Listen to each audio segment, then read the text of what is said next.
बोल श्री रामचंद्र भगवान के बोल आनंदे कवार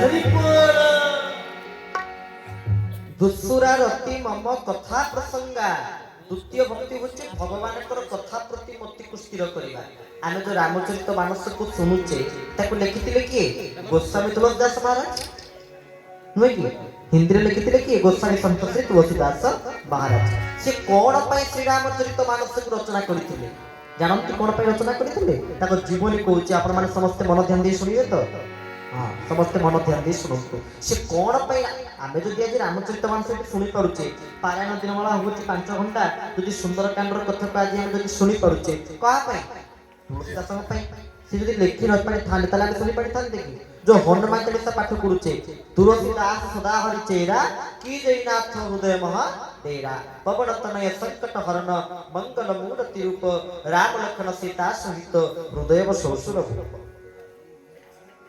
तले कोन पई गोस्वामी संत श्री तुलसीदास महाराज श्री रामचरित मानस को रचना करिया पई बाहर अग्रसर होइले तर कारण कोन आमे कहूच मन को सुनिया गोस्वामी जी महाराज पत्नी को नाम थिले रत्नावती तुलसीदास महाराज सबुठु अधिक भल पाउथिले ताको पत्नी को सबुठु अधिक भल पाउथिले माने एमिति भल पाउथिले जे से गोटे मुहूर्त भी छाडी पत्नी को रही पारु नथिले पछे टिके कथाटा होचले बोले हम कहबी जो तरह से तो गोटे मुहूर्त भी से पत्नी को छाडी रही पारु नथिले दिने जाइचंती बजार को सौदा किनिया सौदा किणला भितर घरे आसी पहुंचती तो देखिचंती आज्ञा घरे आ पत्नी रत्नावती नांती अच्छा रत्नावती जाइचंती कुआडे कोन आवश्यकता पड़ी ना कोन रत्नावती रत्नावती तांग बापा आसी तांग नेगी जाइचंती बापा क्षमा करी बापा सवारी पठेई दिचंती बापा सवारी पठेई दिचंती जे बापांकर देहटा असुस्थ तो सेहि पई जिबे बापा को देखा करिया पे सबरी आसी पहुंच जाईची ये से सवारी रे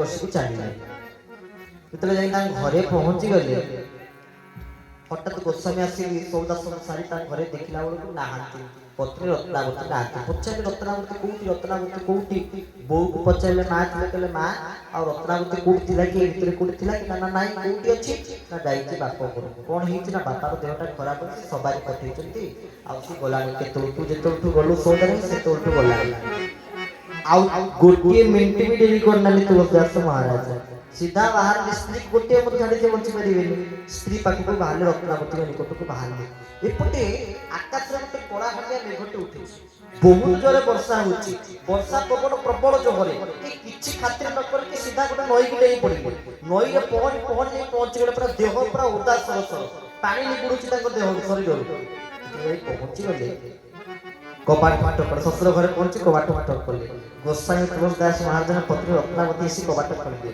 देखिले तीन जन जाको आश्चर्य होइके अनावनी होइचंती बोले भीतर को आस तापर कथा बा भीतर को डाकिचंत रत्नावती कहला अच्छा तमे मते एते भल पाओ तुम टिके माने खराब लागिलानी एते जोहरे वर्षा होची एते जोहरे पवन होची तमे पूरी नई की बे की पहरी के तमे आसी गोपाल बोल तमे एते भल पाओ काई मते एते भल पाउछ अरे तमे जदी एते की राम को भल पाई जानतो तले प्रभु राम को तमे केपेठु पाई पारतले तमे मते एते भल पाउछ ना सेति की राम को भल हरि हरि बोल पत्नी रत्नावती करे गोटे पद कथा गोस्वामी संत श्री तुलसीदास महाराज जी जीवन रे एक विराट परिवर्तन आनिथिला गोस्वामी संत तुलसीदास महाराज कहिले ना ना वर्तमान समय को आ यीशु कार्य रे नियुक्त न करी समयटा को भगवान को सेवा रे दे दवा ना कोन कहउचंती हाथे करी काम मुखे गाई नाम अंते अभिमित भक्ति हाथे रे काम चलिथिबो मुखर नाम चलिथिबो भगवान कर काम चलिथिबो गोस्वामी तुलसीदास महाराज कहे संसार रे प्रकृत रे केही कहार नुहे मिछ माया ए संसार केही नोहंती कहार केही कहार संसार रे केही कहार नुहे कोरोना रोग गला जदि बापा को कोरोना झियो बापा गोटे थाली रे बसी खाउथिले किंतु जदि बापा को कोरोना ही जाईची झियो बापा को छुईला नहीं ଚିହ୍ନେଇ ଦେଲା ପୁରା ଏ ସଂସାରରେ କିଏ କାହାର ଆଜ୍ଞା ଅନେକ ସେମିତି ଅଛନ୍ତି। ଜଣ ଘରକୁ ମୁଁ ଯାଇଥାଏ, ଗଲା ବେଳକୁ ସେ ଘରେ ଜଣେ ସ୍ତ୍ରୀ ଲୋକ ଥାନ୍ତି, ସେ ସ୍ତ୍ରୀ ଲୋକଙ୍କ ସ୍ୱାମୀ ଯିଏ ସେ ବେଡରେ ପଡ଼ିଛନ୍ତି, ମାନେ ଏ ପ୍ରକାର ଅବସ୍ଥା ଯେ ସେ ବେଡ ଉପରେ ସାନପାସ ବଡପାସ କରିଦଉଛନ୍ତି, ତା ଭିତରେ ଏକ ଦୁଇ ମଧ୍ୟ ସେ ବେଡ ଭିତରେ ହେଇଯାଉଛି। ହେବା ଭିତରେ ଇଏ ତାକୁ ସ୍ତ୍ରୀ କଣ କରୁଛନ୍ତି, ତାକୁ ନିକେଇ ସ୍ତ୍ରୀ ପୁରା ବିରକ୍ତି ହେଇଗଲେ। ସେ ସ୍ତ୍ରୀ ଲୋକ ଜଣକ ମତେ କହିଲେ ବାବା ଆପଣ ତ ଏତେ ଠାକୁରଙ୍କ କଥା କହୁଛନ୍ତି, ପ୍ରବଚନ ଦଉଛନ୍ତି କମ ବୟସରୁ, ଟିକେ କୃପା କରି ଆପଣ ଠାକୁର ଗୋଟେ କଥା ଜଣେଇଦେବେ। ନା କଣ? ଚଞ୍ଚଳ କେମିତି ଆକୁ ଠାକୁର ନେଇଯାଆନ୍ତି। ସ୍ତ୍ରୀ କହୁଛି ଯେ ଚଞ୍ଚଳ କେମିତି ଠାକୁର ୟାକୁ ନେଇଯାଆନ୍ତି। ମୋର ପାଇଁ କେତେ ଝଡ଼ା ପରିଶ୍ରମ ନିକେ ଯାହା ହେଲେଣି ମୁଁ ବଞ୍ଚିଥାଉ ତ ଲାଭ କଣ, ୟାକୁ ଠାକୁର କେମିତି ଚଞ୍ଚଳ ନେଇଯାଆନ୍ତି। ଦେଖନ୍ତୁ ସ୍ତ୍ରୀ ବର୍ତ୍ତମାନ ଏଇ କଥା କହୁଛି। କିଏ କାହାର ଆପଣ କହିଲେ ସଂସାରରେ? କେହି କାହାର ନୁହେଁ। ବାପ ପୁଅକୁ ମାନିବା ପାଇଁ ପ୍ରସ୍ତୁତ ନୁହେଁ, ପୁଅ ବାପାକୁ ମାନିବା ପ୍ରସ୍ତୁତ ନୁହେଁ। ପ୍ରସ୍ତୁତ କାହାକୁ ମାନୁନାହାନ୍ତି। ଆଜିକାଲି ପିଲାମାନଙ୍କ ପାଇଁ ବାପା ମାଙ୍କର ଆବଶ୍ୟକତା କଣ? ମୋବାଇଲ ଅଛି ତ ସଫିସିଏଣ୍ଟ, ଆଉ କିଛି ଆବଶ୍ୟକ ନାହିଁ। ତାଙ୍କର ମୋବାଇଲ ତ ବାପା ମା ସବୁ ଦେଇଦବ। ଆଉ ଆମେ ଆଜିକାଲି ପିଲା ସବୁ ଯୋଉମାନେ, ସେ ତ ମା ମାନଙ୍କୁ ବହୁତ ଶୁଣିଛି ଖୁସିରେ ଭାରି ଗର୍ବରେ ସେ କୁହନ୍ତି ମୋ ପୁଅକୁ ଫୋନ ନଦେଲେ ମୋ ପୁଅ ଦାନା ତା ପେଟକୁ ଯିବନି, ଖାଇବନି। ସେ ମା କହିବା ଦରକାର ମୋ ପୁଅ ଯଦି ସବୁଦିନ ଗୀତା ନ ପଢେ କିମ୍ବା ମୋ ପୁଅ ଯଦି ସବୁଦିନ ଠାକୁରଙ୍କ ପାଖରେ 10 ମିନିଟ ଧ୍ୟାନରେ ନ ବସେ, ତାହେଲେ ମୁଁ ତାକୁ ଖାଇବାକୁ ଦିଏ ନା। ସନାତନ ଧର୍ମ ଠିକ ପ୍ରତିଷ୍ଠା ହୁଅନ୍ତା, ରାମରାଜ୍ୟ ଠିକ ପ୍ରତିଷ୍ଠା ହୁଅନ୍ତା, ଆମେ ସମସ୍ତେ ଶାନ୍ତିରେ କାଳାତିପାତ କରନ୍ତେ। ଆମେ ଫୋନ କରୁଛୁ, ମୋ ହାତରେ ଫୋନ ଅଛି, ସମସ୍ତଙ୍କ ହାତରେ ଫୋନ ଅଛି। ଆଉ ଫୋନ ମାଧ୍ୟମରେ ଆମେ ସମସ୍ତେ ଆପଣମାନଙ୍କ ପାଖରେ ଆସି ପହଞ୍ଚୁଛୁ। ଆଜ୍ଞା ସମ୍ମୁଖରେ ବସୁଛୁ, ଯୋଗାଯୋଗ କରୁଥିଲେ ଫୋନ ମାଧ୍ୟମରେ, ଆମେ ଆସି ପହଞ୍ଚିବୁ। ରବି ତାହେଲେ ଫୋନର ପ୍ରପର ୟୁଟିଲାଇଜେସନ ଯଦି ଆମେ କରିଦବା, ମୋବାଇଲର ପ୍ରପର ୟୁଟିଲାଇଜେସନ, ସବୁଥିର ଗୋଟେ ସୀମା ଅଛି। ସୀମା ଯଦି ପାର ହେଇଯାଏ ସରିଗଲା। ସେଇଠି ଆଉ ଅତି କଥାରେ ଅଛି, ଅତିରିକ୍ତ ହେଇଯିବ। ତୁ ଜଣଙ୍କ ସହିତ ଅତି ମିଶି ଅତି ଯା, ଏମିତି ଭଗବାନ ଇତି କରିଦେବେ ଯେ ଶେଷ କରିଦେବେ ଯେ ସବୁ ସରିଯିବ, ଆଉ କିଛି ନଥିବ। ଗୋସ୍ୱାମୀ ସନ୍ଥ ଶ୍ରୀ ତୁଳସୀଦାସ ମହାରାଜ ପତ୍ନୀଙ୍କର ଗୋଟିଏ କଥା ଜୀବନରେ କେତେ ବଡ଼ ପରିବର୍ତ୍ତନ ଆଣିଏ। ସଂସାରରେ ପ୍ରକୃତରେ କଣ ଅଛି? ଭକ୍ତ ଚରଣ ଦାସ ଲେଖିଥିଲେ ମନବୋଧ 34ରେ, ଏ ସଂସାରଟା ପ୍ରକୃତରେ କୋଉ ଭଳିଆ? ଛୁଇଁବେ ନାହିଁ ତତେ ବୋଲିବେ ମଢା, ଆହା ଛୁଇଁବେ ନାହିଁ ତତେ ବୋଲିବେ ମଢା, ଛଖଣ୍ଡି କାଠ ତୋର ହୋଇବ ଲୋଡ଼ା, ହୋଇବ ଲୋଡ଼ା, ଛଖଣ୍ଡି କାଠ ତୋର ହୋଇବ ଲୋଡ଼ା, ହୋଇବ ଲୋଡ଼ା। ବୋଲେ ଭକ୍ତବତ୍ସଲ ଭଗବାନ କି ଜୟ। ଛୁଇଁବେ ନାହିଁ ତତେ ବୋଲିବେ ମଢା, ମଢା ବୋଲି କହିବେ, ଧିକ୍କାର କରିବେ। ଛୁଇଁବେ ନାହିଁ ତତେ ବୋଲିବେ ମଢା, ଛଖଣ୍ଡି କାଠ ତୋର ହୋଇବ ଲୋଡ଼ା। ଦିନ ଦେଖୁଥିଲୁ ଗୋଟେ ସୋସିଆଲ ମିଡିଆରେ, ଛୋଟିଆ ପିଲାଟିର ବାପା, ମାନେ ଗୋଟେ ଛୋଟିଆ ଛୁଆଟି 6-7 ବର୍ଷର ଛୁଆଟି, ତା ବାପା ପୁଅ ମିଶିକି ଯାଇଛନ୍ତି ଅଯୋଧ୍ୟାରେ ରାମ ମନ୍ଦିରରେ ଭଗବାନ ରାମଙ୍କୁ ଦର୍ଶନ କରିବା ପାଇଁ। ଆଉ ବାପା କଣ କରୁଛି, ଛୋଟିଆ ଛୁଆଟା ତାକୁ ଦେଖାଯାଉଛି ରାମ, ସେ କାନ୍ଧ ଉପରେ ବସିକି ଦେଖେଇ ଦଉଛି, ଦେଖ ଦେଖ ମର୍ଯ୍ୟାଦା ପୁରୁଷୋତ୍ତମ ଭଗବାନ ଶ୍ରୀ ରଘୁନନ୍ଦନ ରାମ କେତେ ବର୍ଷ ପର୍ଯ୍ୟନ୍ତ ହିନ୍ଦୁ ସନାତନ ଲଢେଇ କରିସାରିଲା ପରେ ବର୍ତ୍ତମାନ ଆମେ ମାନେ ସମସ୍ତେ ଭଗବାନ ରାମଙ୍କର ମନ୍ଦିରର ପୁନଃ ପ୍ରତିଷ୍ଠା କରିପାରିଛୁ। କୋଉଠି? ନା ଅଯୋଧ୍ୟାରେ। ଦେଖ ଭଗବାନ ରାମଙ୍କୁ। ଆମେ ସେଇ ଜାଗାରେ ଭାବିଲୁ ଆଜି ସିନା ବାପା ପୁଅକୁ କାନ୍ଧରେ ବସି ଦେଖେଇ ଦଉଛି, ଦେଖ ରାମକୁ। ଦିନେ ଏମିତି ସମୟ ଆସିବ ସେ ପୁଅ ତା ବାପାକୁ କାନ୍ଧରେ ବସି କହିବ ରାମ ନାମ ସତ୍ୟ, ହରି ନାମ ସତ୍ୟ। ଇଏ ହଉଛି ଜୀବନର ବାସ୍ତବ ସତ୍ୟ। ଛଖଣ୍ଡି କାଠ ତୋର ହୋଇବ ଲୋଡ଼ା, ଛୁଇଁବେ ନାହିଁ ତତେ ବୋଲିବେ ମଢା, କେତେ ଦିନକୁ ମନ ବାନ୍ଧିଛୁ ଆଣ୍ଟ।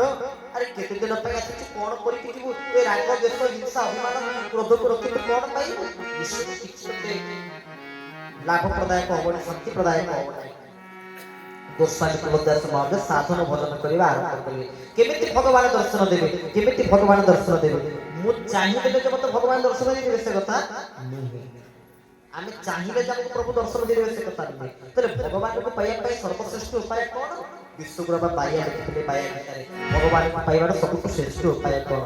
ବ୍ରହ୍ମଙ୍କୁ ଚିହ୍ନାଇ ଯେ ଦିଏ ସେଇ ଉତ୍ତମ ଗୁରୁ ସେଇ ଉତ୍ତମ ଗୁରୁ ଆମର ସେବା କରିବା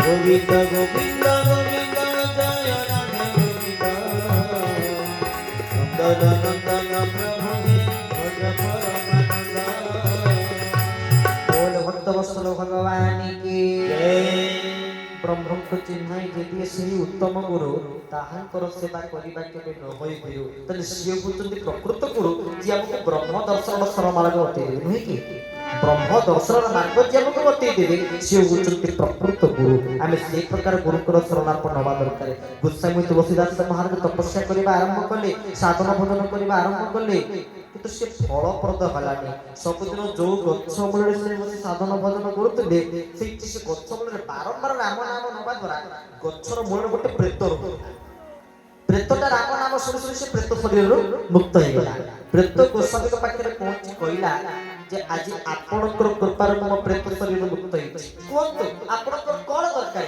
ଯାହା ମାଗିବେ ଦେବି ଗୋସ୍ୱାମୀ ତୁଳସୀଦାସ ମହାରାଜ କହିଲେ ଦେଇପାରିବ ମତେ ଭଗବାନ ରାମଙ୍କୁ ମୁଁ ରାମକୁ ଦର୍ଶନ କରିପାରିବି ରାମକୁ ଦର୍ଶନ କରିବାର ସରଳ ମାର୍ଗକୁ ମତେ ବତେଇ ଦେଇପାରିବ ନା ତାହେଲେ ମୁଁ କିଛି ମାଗିବିନି ନା ସିନା ରାମକୁ ଦେଖେଇ ଦେଇପାରିବିନି କିନ୍ତୁ ରାମକୁ ପାଇବାର ମାର୍ଗ ବତେଇବି ତାହେଲେ ଭଗବାନ ରାମକୁ ପାଇବାର ମାର୍ଗ କଣ ନା ତ ଯଦି ଗୁରୁ ବରଣ କରିବା ଗୁରୁ ପଦାଶ୍ରୟ ହବ ଭଗବାନ ରାମକୁ ଦର୍ଶନ କରିପାରିବ ତାହେଲେ କୋଉଠି ଗୁରୁ ମିଳିବେ କୋଉଠି ଗୁରୁ କୃପା ପାଇବ କୋଉଠି ଗୁରୁଙ୍କର କରୁଣାକୁ ଲାଭ କରିପାରିବ ନା ଦେଖିବ ଏଇ ଅନତି ଦୂରରେ ଗୋଟେ ରାମ କଥାମୃତ ପ୍ରବଚନ ଚାଲିଛି ସେଇଠି ଧଳା ରଙ୍ଗର ବସ୍ତ୍ରକୁ ପିନ୍ଧି ଜଣେ କୃଷ୍ଣ ରୋଗୀ ବେଶରେ ଭଗବାନଙ୍କର କଥା ଶୁଣୁଛନ୍ତି ତମେ ତାଙ୍କ ପାଖରେ ପହଞ୍ଚିବ ଆଉ ସେଇଠି ତାଙ୍କଠୁ ତମେ ଦୀକ୍ଷା ନବ ସେ ତାଙ୍କ ପାଖରେ ପହଞ୍ଚିଗଲେ ତାଙ୍କୁ ସେଇଠି ପ୍ରଣାମ କଲେ ତାଙ୍କ ଆଶୀର୍ବାଦ ନେଲେ ଆଉ ଅନେକ ଶ୍ରୋତା ଆଜ୍ଞା ଅଛନ୍ତି ଯଦି ପ୍ରବଚନରେ କୌଣସି କାରଣ ବସିକି ଡିଷ୍ଟର୍ବ ହୁଏ ସେ ଭାରି ରାଗିଯାନ୍ତି ଚିଡ଼ି ଯାଆନ୍ତି କାହିଁକିନା ପ୍ରବଚନ ମାନେ ମନ ଦେଇକି ଶୁଣୁଥିବେ ନା ଟିକେ କୋଉଠି